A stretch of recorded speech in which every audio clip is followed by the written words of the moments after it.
Assalamualaikum warahmatullahi wabarakatuh. Bertemu lagi bersama Resti Fajar Fika.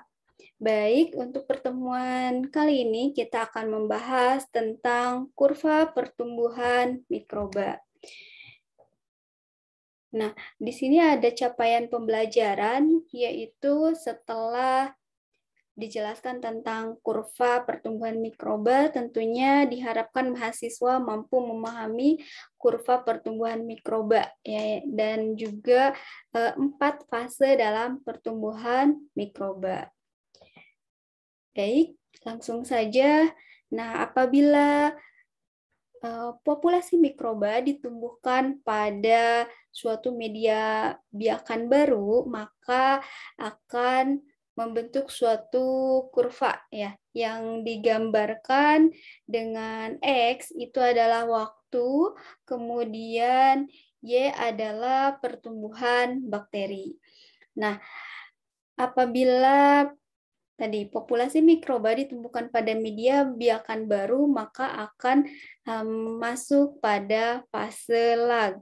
Nah, fase lag ini disebut juga fase istirahat, di mana di sini yang terjadi adalah tidak ada pertambahan populasi. Jadi tidak ada pertambahan populasi, kemudian di sini juga sel meningkat ukurannya sebagai hasil dari akumulasi bermacam-macam komponen sel, substansi intraselulernya bertambah. Ya, di sini ada pertambahan ukuran, tetapi untuk pertambahan populasi di sini belum ada.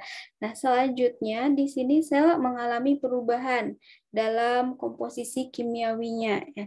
Kemudian induksi enzimnya terjadi sebelum metabolisme aktif. Nah, pada beberapa mikroba ini dapat masuk ke dalam fase lag. Nah, apabila ketika sel dalam fase statis dipindahkan pada media baru, maka sel ini akan melakukan adaptasi dengan cara masuk pada fase lag ini. Kemudian ketika kondisinya mikroba misalnya dipindahkan dari media yang kaya nutrisi, kemudian dipindahkan pada media yang miskin nutrisi, maka mikroba tersebut akan masuk pada fase lag ya atau fase adaptasi. Nah, tetapi ada beberapa kasus ada beberapa mikroba yang dapat menghindari fase lag ini. Contoh ya, jika suatu kultur didapatnya pada fase eksponensial, maka fase adaptasi bisa dihindari.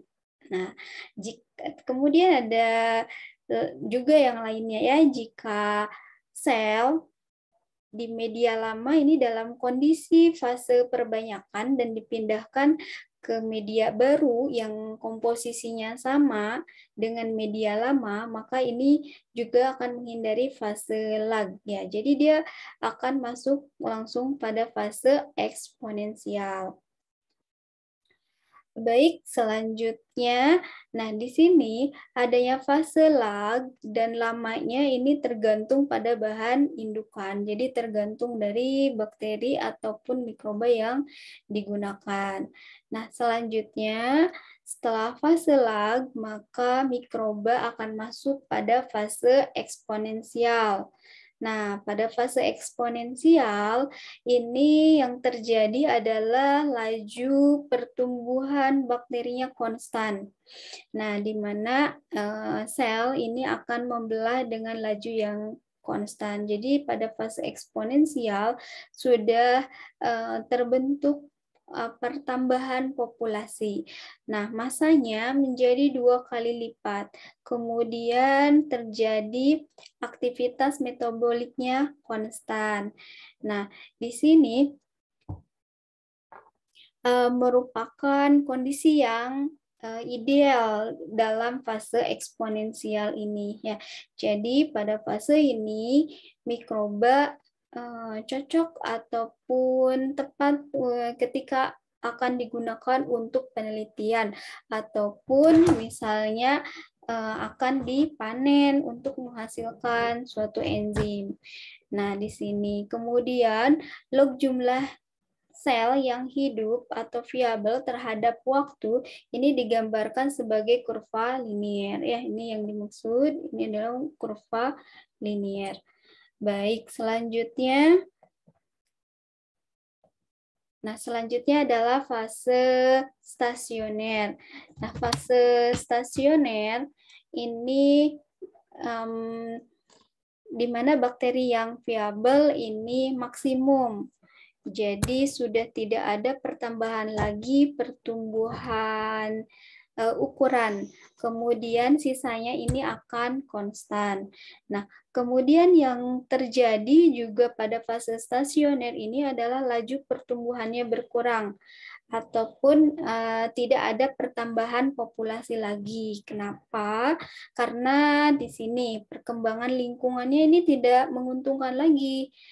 Nah, hal ini disebabkan karena ketersediaan oksigennya berkurang, nutrisinya berkurang, bahkan habis, kemudian sudah terjadi perubahan pH dan penumpukan produk beracun.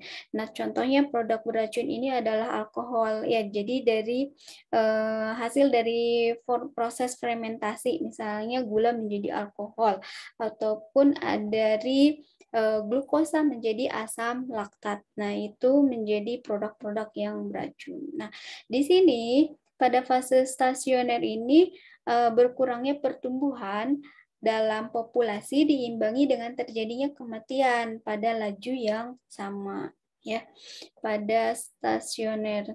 Baik, selanjutnya, nah, apabila suatu mikroba tadi sudah masuk pada fase stasioner, kemudian diinkubasi, selanjutnya mikroba ini akan masuk pada fase kematian. Nah, pada fase kematian ini ditandai dengan adanya sel yang viabel atau sel yang hidup ini sudah berkurang seiring dengan waktu, ya. Kemudian lingkungan biakannya ini meningkat gangguannya, ya. Sel yang mati melebihi sel yang hidup. Jadi yang banyak ini adalah sel-sel yang mati. Kemudian yang terjadi adalah laju kematian mengalami percepatan. Nah, percepatannya ini dapat mencapai nilai konstan yang maksimum, menyebabkan juga kematian eksponensial. Kemudian sel bakteri menjadi lebih kecil ukurannya, ya, karena di sini kemudian tidak normal ataupun tidak merata dalam pewarnaan. Ya, hal ini disebabkan tadi ya karena nutrisinya berkurang. Dan di sini pada fase kematian ini juga tergantung kepada spesiesnya. Semua sel mati dalam waktu bisa dalam beberapa hari maupun bulan. Baik, demikian pembahasan kali ini. Sampai jumpa pada video selanjutnya. Wassalamualaikum warahmatullahi wabarakatuh.